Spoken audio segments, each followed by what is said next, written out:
उमर अता बंदयाल साहब के दरमियान जो मुलाकात हुई है उससे मुस्बत इशारे मिले हैं, काफी मामला तय पा गए हैं। तो क्या आप समझते हैं कि ये फिर वो जो दावा कर रहे थे गलत है? मुस्बत इशारे होते तो आज काजी फायद ईसा बेंच में मौजूद होते। आज जो 8 रुकनी बेंच बनाया है उन्होंने वो प्रैक्टिस एंड प्रोसीजर बिल के खिलाफ उड़ाने के लिए उसके में वो काजी फायद ईसा, अतर मनिल्ला, मंसूर अली शाह, जमाल मंदोखेल और सरदार तारिक, ये सारे जो सीनियर जजेस हैं जिन्होंने पहले डिसेंट नोट दिए हैं, जो चीफ जस्टिस से इख्तलाफ कर रहे हैं, वो इस बेंच का हिस्सा होते। कम से कम इस पिटीशन को सुनने के लिए ही चीफ जस्टिस फुल कोर्ट बना लेते कि आप पार्लियामान के बनाए हुए एक कानून के खिलाफ पिटीशन सुनने जा रहे हैं, आप 15 के 15 जज बैठ जाए, फुल कोर्ट बना दें। लेकिन आप फुल कोर्ट उस पर भी नहीं बना रहे और आपने जूनियर 8 जजों के साथ उसको सुनने का फैसला किया है। मुजम्मिल साहब, इससे तो फिर एक नए तनाज़े का आगाज हो गया ना, क्योंकि कल हुकूमत ने ये दावा किया है कि अगर अदालत जो है वो प्रैक्टिस एंड प्रोसीजर बिल को जो है मुस्तरद कर देती है तो फिर भी पार्लियामान में जो है वो मुनासिब इक़दाम उठाया जाएगा। तो फिर ये तो एक नया तनाज़ा, पार्लियामान उसको दोबारा मंजूर कर लेगी। ये कितनी दफा उसको सेटिसाइड करेंगे? पार्लियामान जो है वो मजीद कानून साजी करेगी जिसमें सुप्रीम कोर्ट के दीगर अख्तियारात को भी रोका जा सके। इस लड़ाई में पार्लियामान और अदलिया नहीं जीत सकती, क्योंकि पार्लियामान सुप्रीम है। कानून आइन बनाने का अख्तियार पार्लियामान के पास है। ये तो सुप्रीम कोर्ट ने ले लिया है ना कि आप 63A में कॉन्स्टिट्यूशन को रीराइट कर लें, आप सदर को जबरदस्ती इंतखाबात की तारीख देने का ऐलान कर दें, आप हाई कोर्ट में चलती प्रोसीडिंग्स पर सू मोटो ले लें, लेकिन इन चीजों के आइन और कानून में तो गुंजाइश नहीं है।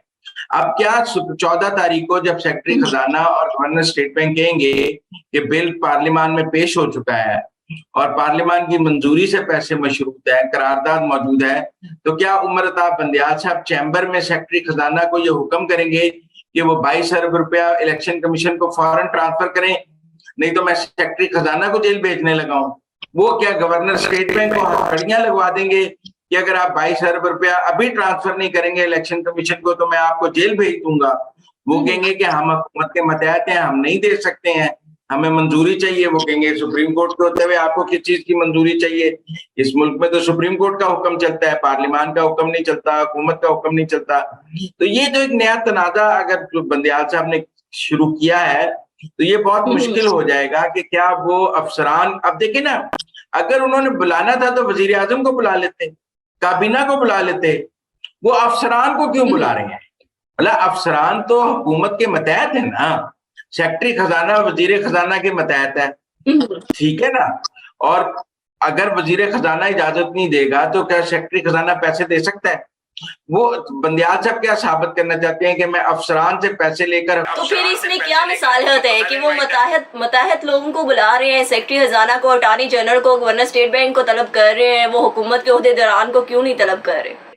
ठीक है ना, इसलिए कि उनको पता है कि हुकूमत वजीर आजम और अगर उमर अता बंदयाल साहब फेयरली खेल रहे होते, और मैं समझता कि वो बड़ा फेयर कॉन्टेस्ट है, तो वो आज पूरी कैबिनेट को और वफाकी हुकूमत को बुला लेते कि आपने पैसे क्यों नहीं दिए हैं। वजीर आजम और पूरी काबीना को नोटिस जारी कर देते और कहते कि मेरे सामने पेश हो। ये सेक्रेटरी खजाना, गवर्नर स्टेट बैंक, वो तो ये चाह रहे हैं कि मुझे हुकूमत की तरफ जाना भी ना पड़े, मैं उनके खिलाफ, उनको जैसे उन्होंने इलेक्शन पिटीशन में पीडीएम को नहीं सुना, सिर्फ पीटीआई को सुनकर फैसला कर लिया है, वैसे ही वो अब अफसरान के जरिए हुक्म पर अमल दरामद कराना चाहते हैं। अगर बड़ा जीदारी का काम करना था तो फिर दे देते वजीर आजम और काबीना को नोटिस कि सारी कैबिनेट और वजीर आजम मेरे सामने अदालत में पेश हो, फिर लग जाता मैदान। ये सेक्रेटरी खजाना और इनके जरिए बुलाकर आप उनको ऑर्डर करेंगे कि पैसे दे दें, हुकूमत उनको ऑर्डर करेगी कि पैसे नहीं देने हैं, पार्लियामान की मंजूरी से देने हैं, पार्लियामान में भी मंजूरी हुई नहीं है, तो मेरे ख्याल में ये मुल्क को मजीद क्योस की तरफ ले जाएंगे उमर अता बंदयाल साहब। मेरी अब भी ये दरखास्त है उमर अता बंदयाल साहब से कि जब 14 तारीख को आपको ये बताया जाएगा कि इस बारे में एक फाइनेंस बिल मूव हो चुका है और आप उस फाइनेंस बिल कौमी असेंबली में अंडर कंसिडरेशन है, तो आपको अभी रेस्ट्रेंट का मुजाहरा करना चाहिए, पार्लियामान के फैसले का इंतजार करना चाहिए।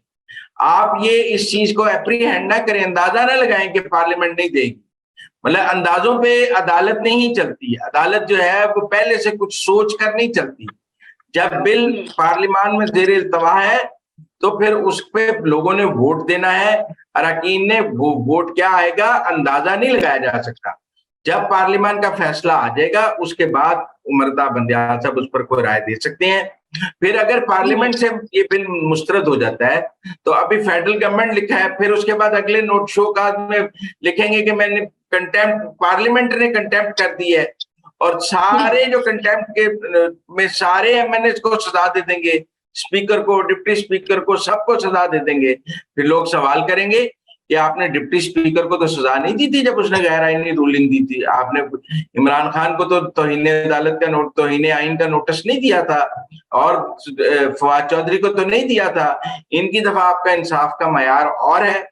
मेरी तो अब भी राय थी है कि फुल कोर्ट बनना चाहिए था, लेकिन देखें प्रैक्टिस एंड प्रोसीजर बिल में भी उन्होंने एक अपना मखसूस बेंच बनाया है जिसमें वो कोई जज शामिल नहीं है जिसने उनसे किसी भी वक्त कोई इख्तलाफी नोट लिखा है। अदालत ने नहीं बनाया क्योंकि बंदियाल साहब नहीं चाहते कि इख्तलाफी नोट आए। सीनियर जजेस को इसलिए नहीं बैठाया, और ये जो 8 जूनियर जजेस के साथ, 7 जूनियर जजेस के साथ वो खेल रहे हैं, ये कोई मेरे ख्याल में अदलिया का मुस्बत चेहरा नहीं है। उन्हें या तो सीनियर जजेस के साथ बेंच बनाए या फुल कोर्ट बनाए, उनका ये बेंच कौन मानेगा और इन अदालती फैसलों का कौन एहतराम करेगा और इन अदालती फैसलों पर अमल दरामद कैसे होगा, ये बहुत बड़ा सवाल है। बहरहाल मैं समझता हूँ कि उमर बंदियाल साहब ने बहुत जल्दबाजी की है, शायद वक्त उनके पास कम है।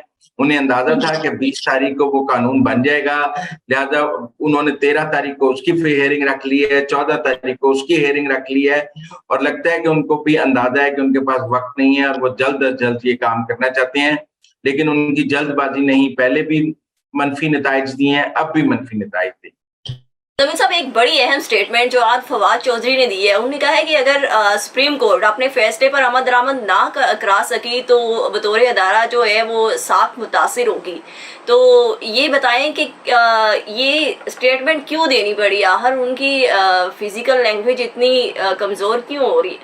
देखें, मैं समझता हूँ कि फवाद चौधरी साहब तो सुप्रीम कोर्ट को आग लगा रहे हैं, उनको हलाशेरी दे रहे हैं कि वो उठें और वो कोई रास्त इक़दाम इस हुकूमत के खिलाफ करके इस हुकूमत को गिरा दें। क्योंकि पीटीआई से तो ये हुकूमत गिरी नहीं है, ना लॉन्ग मार्च से गिरी है, ना धरनों से गिरी है, ना जेल भरो तहरीक से गिरी है, ना असेंबलियां तोड़कर गिरी है ये हुकूमत। तो अब तो उनकी आखिरी उम्मीद यही है कि सुप्रीम कोर्ट इस हुकूमत को गिरा दे, क्योंकि उनसे तो गिरी नहीं है।